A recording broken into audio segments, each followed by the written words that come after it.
Now earlier I put human beings in quotes. Why did I do that?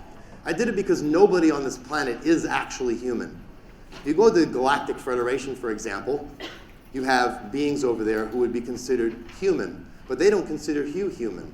Why is that? Well, the answer is that all human beings on this planet at some point were genetically hybridized, specifically with reptilians. So in the process of being hybridized, your free will has been compromised to a degree by design in order to keep you under control. I will get into exactly how it was compromised, by whom. Another idea that's very important here to bring about is this idea that 15% approximately of the population of this planet has Rh negative blood. What does that mean? Well, scientists will say that Rh negative blood is a factor which is not native to this planet, meaning it's extraterrestrial in nature. Where did it come from? We will cover that. Every president of the United States, Rh negative blood. Every member of the Illuminati, Rh negative blood. It goes on and on. There's a reason for this. If you have Rh negative blood, and it's easy to find out if you do, you can go on Amazon. They actually sell a test, although they're not telling you what the purpose of this test would be, but you can see it determines for only $14.98 with free Amazon Prime shipping, you can tell, well, all your blood types, and you see Rh negative is snuck in there. Very useful. So if someone is curious about themselves, if one has an idea like, I think I've been abducted, I think I may have experiences, I think I may have abilities that are not normal for a regular human being. Well, the first step that you need to do is find out if you're Rh negative. Because individuals who have Rh negative blood are the #1 choice for abduction. Why is that? It's because if you have Rh negative blood, you can be hybridized very easily genetically. So an extraterrestrial civilization can grab you, and they can make modifications to you that are usually not in your best interest, but more in their best interest. And you won't know because you can be abducted, your memories erased.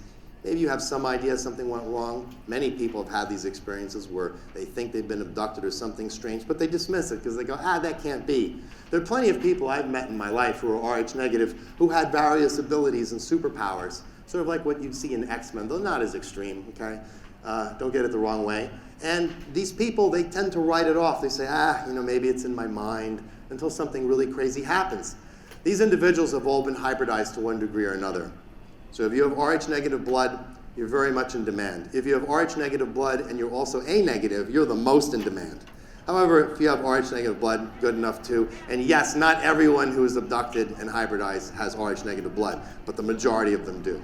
And this is very important because if an alien civilization wished to graft their genetics onto this planet to take this planet for themselves, they would need those with Rh negative to produce a vehicle by which they could easily put their own genetics on. Because one of these ideas that is you see in science fiction, like recently on Netflix there was that show Altered Carbon. Has anybody seen that? In Altered Carbon, the basic premise of it is that people's soul and their consciousness can get put onto a chip and be transferred into various genetically modified bodies. So that's 100% fact, just not on this planet, at least you don't know about it. But in other extraterrestrial civilizations, immortality is practically achieved scientifically because a being can just put his soul and his consciousness into another vehicle and continue on as if nothing happened. So most extraterrestrials have very long lifespans to begin with. A Nebu Gray alien has a lifespan of around 20,000 years, a Verdant 60,000. You can imagine when you live that long, you can't be stupid. You really, even if you're dumb, you're going to acquire so much knowledge and wisdom you can run circles around anyone. Now a human being lives how long? 100 years at best? And after 50, 60 years, you're basically 2 feet in the grave and too stupid to lie down. Yeah? Let's be honest. Just go to hospitals and nursing homes. What can a human being possibly learn when it only lives 100 years? And this was done by design. Human beings' lives were truncated on purpose because they want to keep you clueless.